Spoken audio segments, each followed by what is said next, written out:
57 years. That's how long Cornel Myers will have to spend in state prison for what the judge has described as a horrid butchering. The motive being described as a classic case of if I can't have you, no one can. Now her family showing up in droves here today, packing the courthouse and speaking on behalf of the Hartford educator who can no longer speak for herself. She taught special needs children and cared for a deaf dog. They were neighbors at Middletown's Hunter's Crossing who began dating.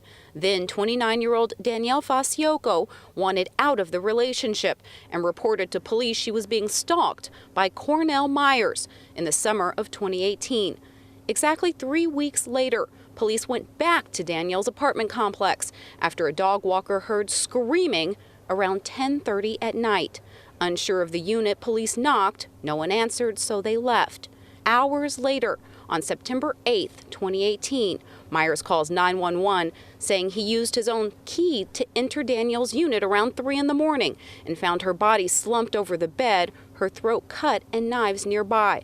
But arriving officers honed in on a dried red substance on both of Myers' hands. That was the beginning of the suspicion police had about Myers' role in the murder, suspicion that led to an arrest and a 2-week trial.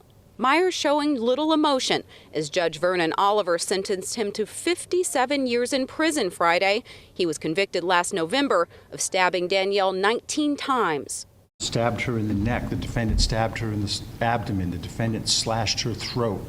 All within minutes of her returning home from hanging out with educator friends. In the city that need teachers stolen for no reason because you wouldn't take no for an answer. Danielle's father overcome with emotion as he looked directly at Myers, urging the judge to show no mercy. Cornel Myers is a coward. He's a coward. He's a scumbag. Danielle's family describing the trauma they now live with. The world lost a beacon of a light when my niece's life was cut short by a cruel act of another. As a teacher and as a person, she led her life with purpose and compassion.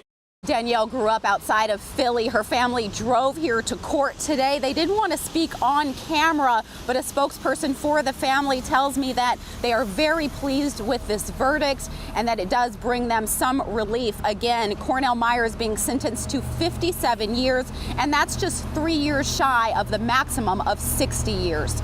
In Middletown, Samaya Hernandez, Fox 61 News.